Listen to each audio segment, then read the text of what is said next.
Why do Mondays suck for pastors? Why is Monday one of the hardest weeks? Sorry, one of the hardest days of the week. Why is it that on Monday so many pastors want to quit? They're depressed, they're tired, they're achy, they almost feel like they're hungover. Why is this? Well, I'm going to tell you, and actually I'm going to tell you how to prevent this at the tail end of this video, so be sure to hang on to the very end. My name is Jeff Moores. I am a pastor, church planter, leadership consultant. I am dedicated to building better leaders. That is part of what this channel is all about. And on this channel, we do commentaries, we do some live stuff, we do some teaching, and eventually we're going to get into some Bible study. But I just think it's massively important for preachers out there, pastors out there everywhere, as well as their congregants and their families to understand why Mondays can be so brutal for those of us who stand in a pulpit and preach every week. Whether you're preaching one service, two service, three service, four service, or some guys are getting crazy with five or six, even just on one day or across the weekend. It's important for us to know why. So my personal stories, I preach 4 times every single Sunday. And for a long time, I was just going for it. I mean, I was like 3 in the morning, and then I would go home. I'd maybe eat something, take a quick nap, hit the gym, go back, preach in the evening. And of course, I'm not a green room pastor, so I'm talking to everybody in between each services and all of that. And then I would come in on Mondays, and I called it Meeting Mondays. And I'd have meetings, I'd have staff meetings, I'd have individual meetings all day long. And this lasted strong for about 6 months. And then one day, one Monday, I was sitting in our staff meeting, and I thought, I've got nothing to contribute. I feel dumb. I just feel stupid right now. I don't have any ideas. I'm tired. I don't want to be here. I'm about to make massive decisions that I probably shouldn't be making in this moment. And so I talked to my therapist about it. And my therapist goes, yeah, you have all your meetings on Monday. I said, I stack meetings on Monday, man. I'm getting them done. And he goes, and you preach 4 times on Sunday? I go, yeah, man, I preach 4 times on Sunday. He goes, you're stupid. I'm like, what? He goes, do you understand just what happens to your brain chemically as you preach? And I was like, no, explain it. So he began to. So pastors, preachers, congregants, this is why on Monday, Monday is such a hard day for a pastor, especially the more times he preaches. Because as you communicate, as you're publicly speaking, now 2 things happen when you speak publicly. You have cortisol dumps and adrenaline dumps. Those are like your fight or flight hormones. And so they all day long they just dump. They go, and they're both created by your adrenal glands. And so that's why a lot of times you'll have lower back pain at the very end of a Sunday or even on a Monday, is because your adrenal glands are working overtime as you're dumping your adrenaline and your cortisol. So that's part of it. You're chemically gone. Now, what happens when you dump those two particular chemicals? One, it can cause muscle pain, it can cause cramping, it can cause minor bouts of depression, all of that. And then on top of it, you're also dumping all of your dopamine. So you're getting massive dopamine hits, because as you're communicating a point and you're seeing that people are getting it, they're laughing at your joke. You're having the compliments after the message. Pastor, that was one of the greatest messages ever. Or again, you're dumping more cortisol because people are coming up and saying, I didn't agree with you on this.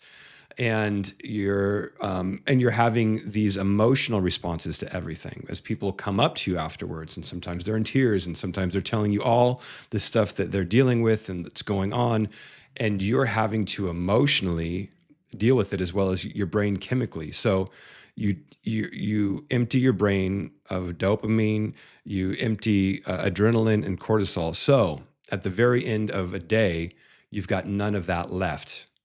Now, without those, depression can set in. Like I said, headaches can set in. That's why literally some pastors will feel like they are hung over on a Monday, especially depending upon how many times they taught and all of that. You're emptied of it. It's gone. So it's actually it's a chemically thing. It's not always a spiritual attack.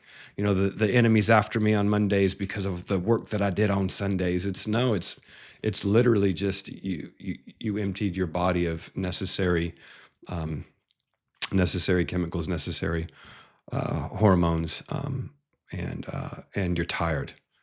So what do you do with this? Like, and a lot of times pastors actually take Mondays off. Now, this is what I would say. Don't take Mondays off because you don't want to take the day off that is then when you're in your physical worst, right? You don't want to do that when you're feeling foggy brained and tired, maybe even sore, like dumping all those chemicals in your brain that actually it can make you sore. So instead, this is what I would suggest, because again, this is what I was doing. I would suggest taking the first part of the day just to sleep, refill your body full of good nutrients, make sure that you're drinking plenty of water, having nutrient nutrient rich foods such as avocados are actually really good for helping replace some of those that you lost. And then if you do, and then I'd say work the last half of the day and do easy stuff, emails, easy meetings. Don't make any major decisions on Monday because you're probably not mentally healthy or mentally right yet. So don't do that. Um, the other thing I'd say is be sure to get some exercise, get your blood moving, get your body going, get your heart pumping, all massively necessary. And communicate.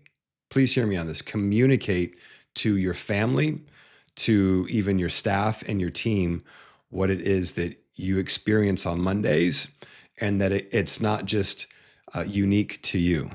It's not just unique to you. That again, it happens to tons of people. So that way, when your wife knows what's going on, or your kids, or your staff, they're not expecting much from you on Mondays. They're not expecting you to be sharp. They're not expecting you to make major decisions. They're not expecting for you to even be majorly empathetic in those moments. So I would say do that. Do that. Set like half a Monday aside just for recovery, the other half for light work.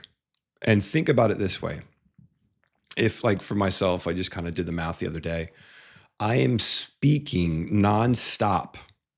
So from the stage to then off the stage with people for at least,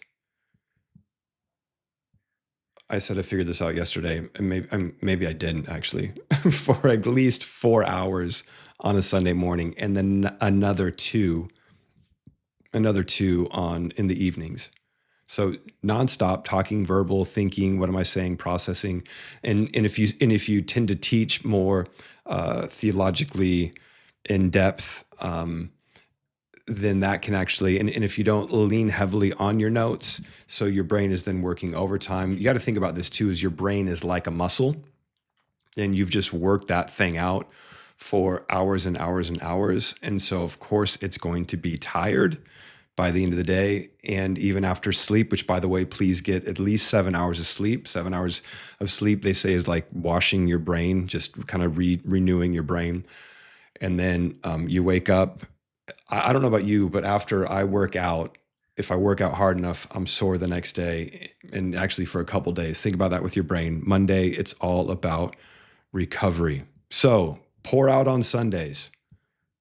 Go for it. Preach your heart out.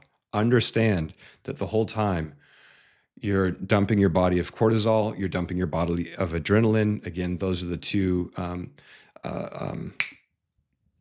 just want to say chemicals, but you know what I'm saying? Those are the two things that are made by your adrenal glands. So your adrenal glands are going to probably hurt the next day. Your dopamine is emptied again because of all the different heightened experiences that you're having. So know that all that stuff is gone on Sunday. So expect on Monday to want to just be done. Expect on Monday a little bit of depression. Expect on Monday to want to quit. It's crazy. I mean, just personally, I experienced this a lot where it will be, for instance, we just had the most amazing Sunday, phenomenal, record attendance in the middle of a season when there's normally low attendance, tons of families, powerful message, lives impacted, and then wake up kind of like, yeah, yesterday was good, but man, I'm just tired. So give yourself some grace for it. Have grace for yourself. You're going to be okay. Don't take Mondays off. Eat well. Make sure that your friends, your family, your church, your staff know exactly what's going on with you, and just expect it. And when you expect it, you know why. No major decisions. Don't quit. Keep going. Relax, eat well, exercise, and keep crushing. God has you in this place for a reason, for a purpose. He's given us all of these endorphins and chemicals and whatnot in order to make us able to do these things. It's not an attack of the enemy. Sometimes it might be an attack of the enemy, but it's not really an attack of the enemy. You're doing what God has called you to do. All right. Hey, I would love to know your thoughts on this. Any other pastors? Let me know about your Mondays. Maybe some of you guys are rock stars and you're just able to just bust through. I did that for a good amount of time, but couldn't keep it up. So be sure to subscribe to the channel. Let me know in the comments about Mondays. People that go to church, encourage your pastor on Mondays. Write them an email, shoot them a text if you got their number. Help them recover. And I do want to know, what days normally do you guys take off? Pastors, let me know what days you take off. And if it's a Monday, maybe consider changing. All right, that's it. I'm Jeff Moores. Like, subscribe, share this video with other pastors, share this video with other Christians so they have an understanding of what's going on. I will tune in, or you can tune in the other videos, but I'm going to tune out so that you can tune. I'll talk to you guys later.